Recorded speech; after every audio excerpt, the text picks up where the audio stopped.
আসসালামু আলাইকুম, কেমন আছেন সবাই? খুবই সুন্দর একটি রেসিপি নিয়ে চলে আসলাম আপনাদের মাঝে। শুক্রবার মানেই কিন্তু হাজার ব্যস্ততা, তাই ব্যস্ততার মাঝেই সুন্দর সুন্দর রেসিপি নিয়ে চলে এসেছি আমি। আজকে রান্না করব রোস্ট, মুরগির রোস্ট। আর এখানে আমি ব্রয়লার মুরগিটা ইউজ করেছি। একটা মুরগি পুরোটা নিয়ে নিয়েছি আমি এখানে।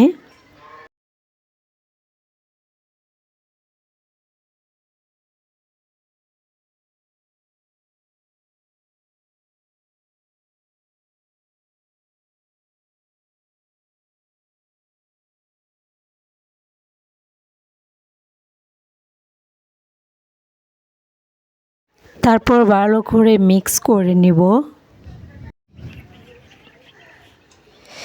এখানে আমার মশলাটা মিক্স করা প্রায় হয়ে গেছে। তারপর তেল গরম করে আগে পেঁয়াজের বেরেস্তাটা আমি করে নিচ্ছি। পেঁয়াজগুলো আমি ভালো করে ভেজে নিব। যখন দেখব ব্রাউন কালার হয়ে আসছে তখন নামিয়ে নিব। তারপর একই তেলে আমি চিকেনটা ভালো করে মুচমুচে করে ভেজে নিব। আর এখানে চিকেনটা কিন্তু একটু সময় নিয়ে ভাজতে হবে, যাতে ভিতর থেকে একটু হয়ে আসে, মানে একটু মুচমুচে হয় এরকম। আমি সব চিকেনগুলো এখানে দিয়ে দিয়েছি। সব একবারে দেওয়া হয়নি, আরও চিকেন বাকি আছে, ওগুলো পরবর্তীতে আমি ভেজে নিব। এগুলো ভালো করে একটু সময় নিয়ে ভাজবো।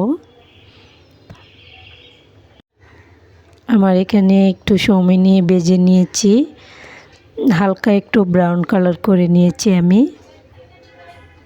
তারপর সেম তেলে আমি যে মশলাটা আগে থেকে রেডি করে নিয়েছিলাম সেই মশলাটা দিয়ে দিব। দিয়ে এই মশলাটা কিন্তু তেলের মধ্যে ভালো করে ভেজে নিতে হবে, মানে একটু কষিয়ে নিতে হবে।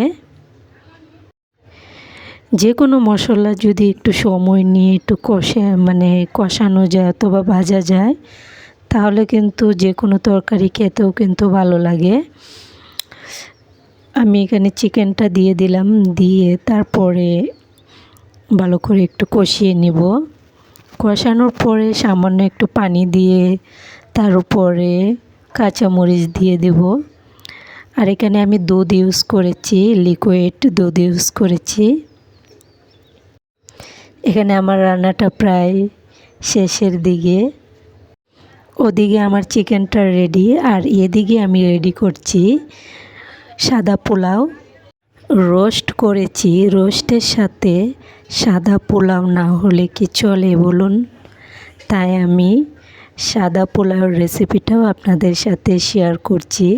পোলাও রান্নাতে আমি কিন্তু বেশি একটা এক্সপার্ট না, তবুও যতটুকু পারি আলহামদুলিল্লাহ আমার কাছে পারফেক্ট।